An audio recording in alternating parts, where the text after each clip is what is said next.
Would you have done that the last shot? That's right. I'm Brock Landers. Yeah. It's part of the job.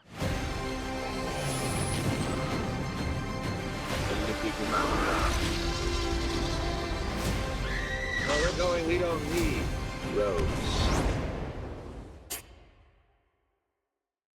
Gentlemen, thank you for taking the time. Good to see you again. Good to see you. Mr. DiCaprio, I'm going to start with you. Obviously, you're an actor who has always gravitated toward amazing directors. You think of Mr. Scorsese and Spielberg and Nolan and Tarantino, and obviously now we're adding Paul Thomas Anderson to the list. I would love to know, from your perspective, what do all great directors have in common? Because those are all wildly different storytellers. And an extension of that, do you have a favorite or a memorable piece of direction that you've loved over the years? I think probably my first film-going experience as a leading man in a movie was in This Boy's Life, and the director told me pain is temporary, film is forever.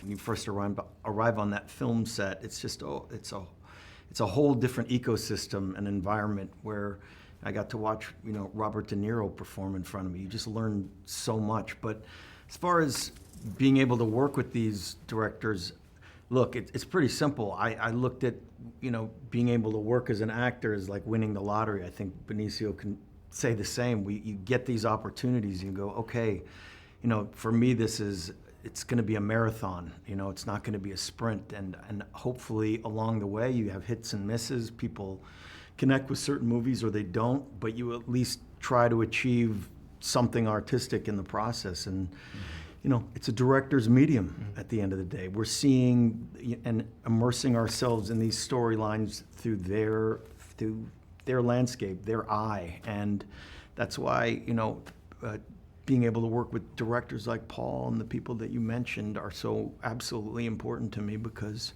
the wrong stories in the wrong hands can sometimes just not work out. What time is it? I don't remember that part. All right, let's just not nitpick over the passwords. Speaking of not working out, I think one of my favorite plot lines of any movie in a long time is Bob's inability to remember the passwords and the code phrases at the most inopportune and awkward times. You guys have had such amazing careers. Looking back, what was the worst, most inopportune, awkward moment where you blanked and could not remember your line? Line. Maybe he already has. I think we've had those moments. Yeah, of course. Right now. Fucking lines, embarrass yourself like that in front of all those goddamn people. Has there been like a co-star that you've stood in front of and just thought, I cannot embarrass myself in front of this person at this moment? Oh, yeah. De Niro, Christopher Walken, Tom Hanks. I think there's always situations where you're stumped and the line doesn't come out. And that's the beauty of being able to work on movies. You get a second opportunity, to make it right. Yes, you get that second take. Can we just go back, please? Can we just cut? You got to be honest and say, hey, you know what? I forgot. Let's go again. There's always take two. There's always take two, but then you better be prepared.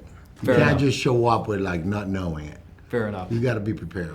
I just want a name. I want it so we can cut glass, like Razor Sharp.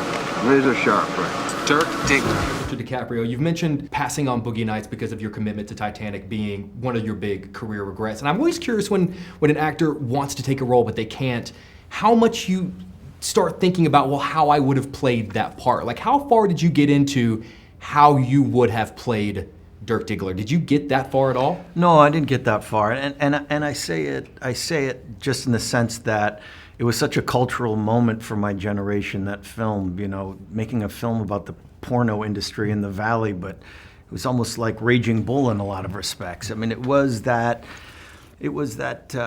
lightning rod generational film, and I would never think that I would be able to go in there and do a better or worse job. It was just, I love the culture that Paul created. I loved his imagination, and in talking about that film, it's just wanting to be a part of that process with him. And thankfully, here we are, 5 years later, whatever it is, and we got to do it, man. And I'm just so. I feel honored to be a part of the film and to work with him and these actors. It was just an amazing experience. Well, I am honored to be here. Would you have done that the last shot? That's right. I'm Brock Landers. It's part of the job. Gentlemen, they're pulling me out of here. Thank you so much. you, It's an brother. absolute incredible film. Thank you, guys. brother. Thank you for Thank your time. you. I appreciate it.